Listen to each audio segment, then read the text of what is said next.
Hi, it's Jane here from craftwithjayne.co.uk, and today's project is this really cute Matchmakers trick or treat box. So I've made a box to cover a packet of Matchmakers. I'll just show you here. So this is the green cool mint one, and in here I've got the orange one. So the idea for my trick was actually going to put the green one in here and the orange one in the green packaging. And I thought that could be, I mean, I know it's a very simple trick, but it's quite a cute one. So I wanted to do a Halloween project. I thought these colours, the orange and the green, were perfect. And obviously they got a little accent of purple on there as well, all Halloweeny colours.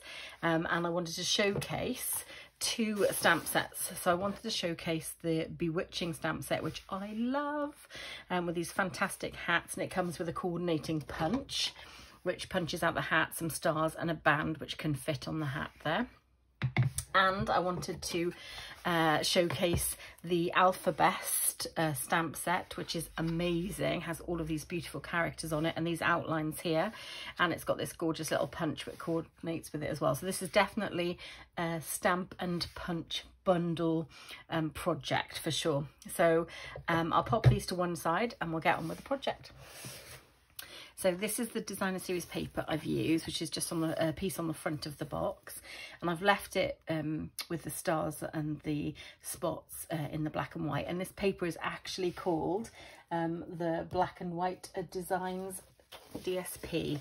So I'll just show you. It's got it's got greys, black and white, and it's got some great patterns. It's got lots of stripes and spots. It's like a monochrome feel to it. These zigzag lines, this lovely diamond pattern on here, and they're black, white and grey, and all of the papers are just in those colours, and they just make great projects, design series paper that you can actually colour to suit your theme and things like that. So that's the paper that I'm using. So the cardboard I'm using for the cardstock I'm using for this is Granny Apple Green, and I've got one large piece and one slightly smaller piece.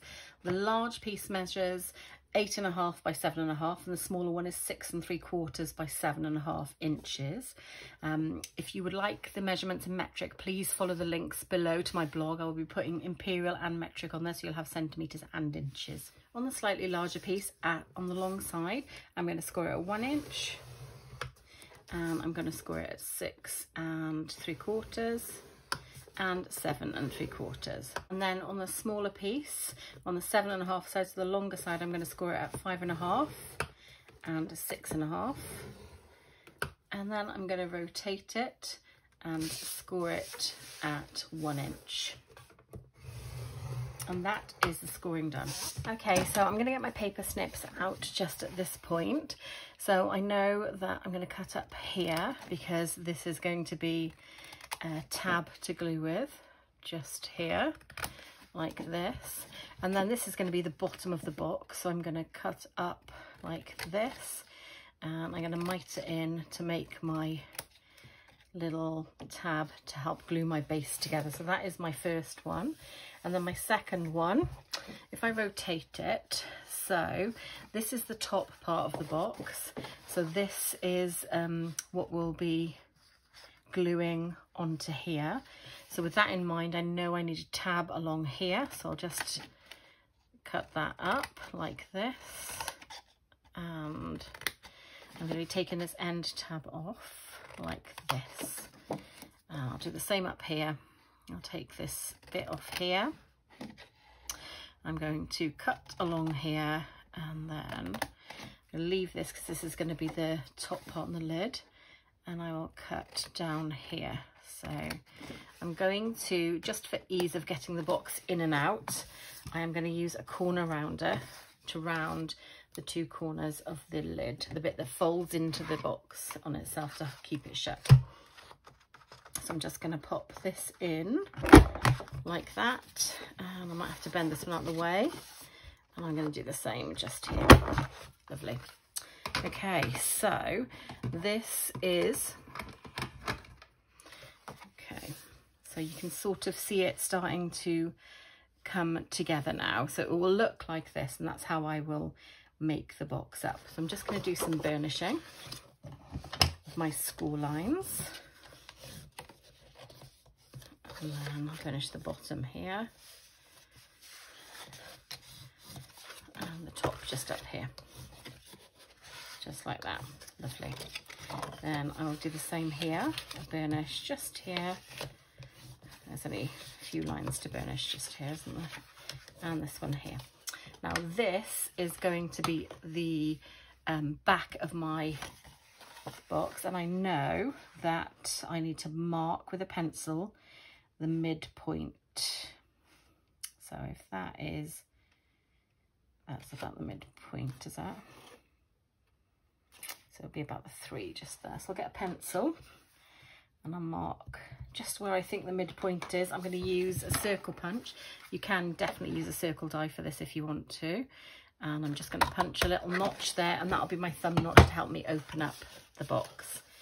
So next I need to glue one of the tabs on. So I'm going to choose to glue this one here. I'm going to use my multi-purpose liquid glue because it does have a little bit of ability to move into place if I don't align it up strictly accurately.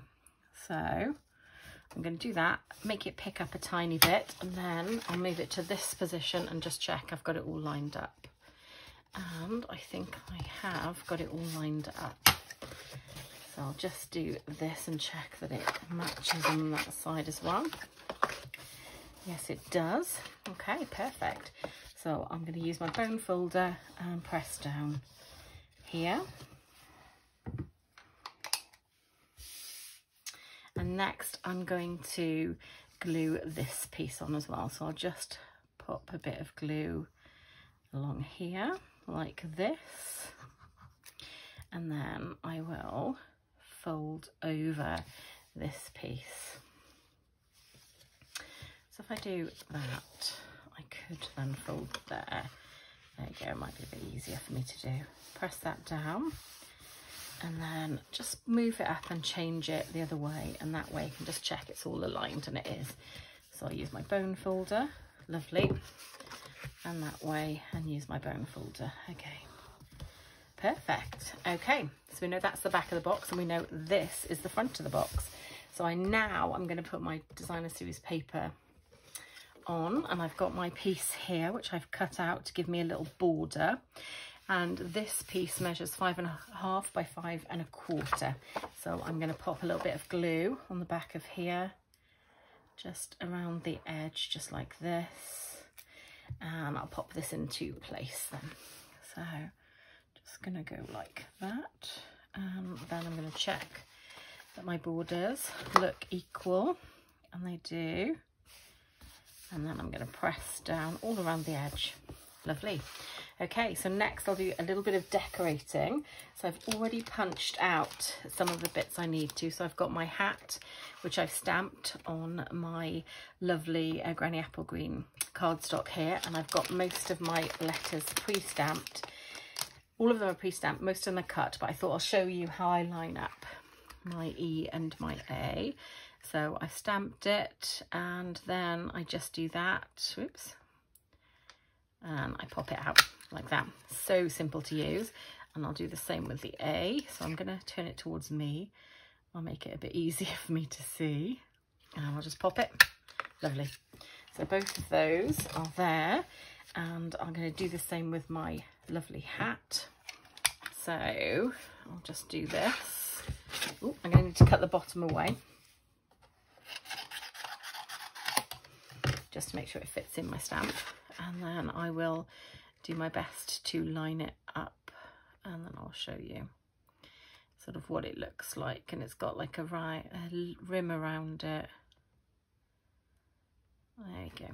So it's just like that, and I'm going to hole punch it, and then I've got my hat, and I've got a few of the tiny stars just there as well. Okay, so I will start sticking on my letters. So I'm going to get my Tombow multi-purpose liquid glue out, and I'll start just putting a tiny bit of glue in the centre, and I'll start lining up my letters.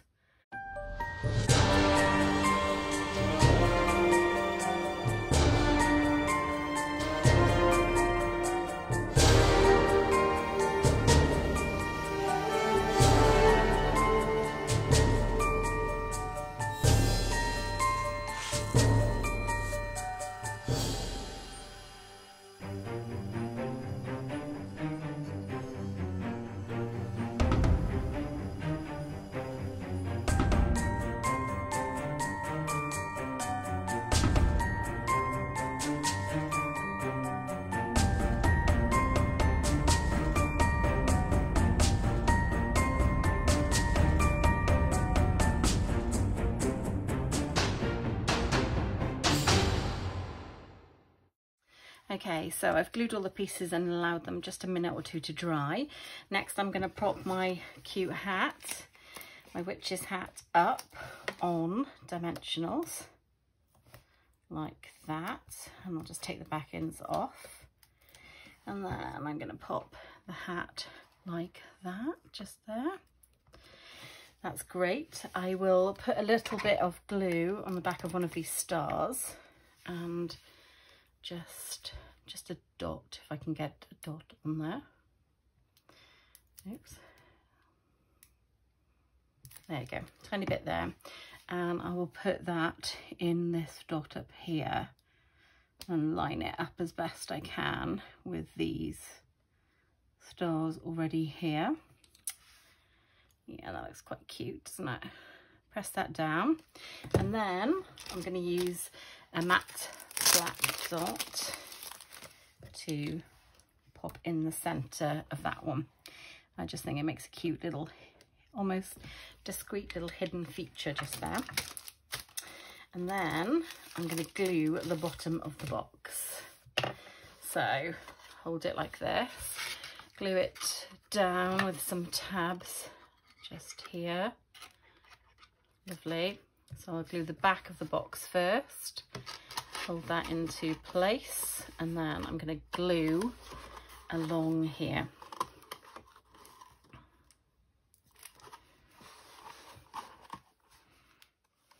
Just like that.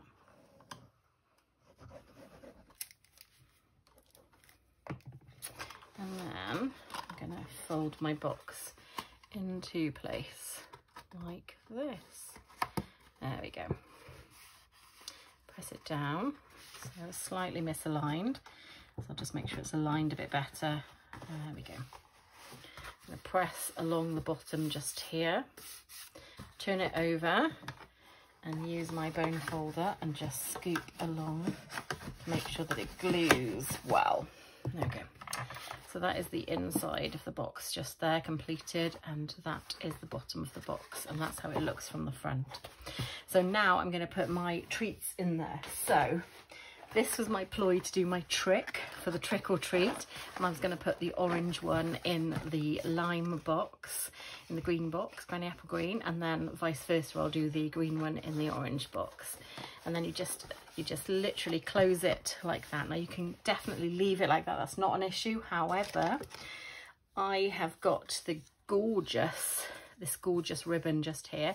This ribbon is called metallic mesh ribbon, and to me it just has a real, you can pull it open a little bit, but it's got like a real cobweb feel to it, and I just thought putting that over the top of it and doing a bow or just a knot just sort of really spiced it up a little bit. So I might do a knot. I did a bow on the last one, but I might do a knot on this one because that kind of looks more in keeping maybe with spooky rather than a pretty bow. So let's have a little look, and you can tell me in the comments which one you think fits.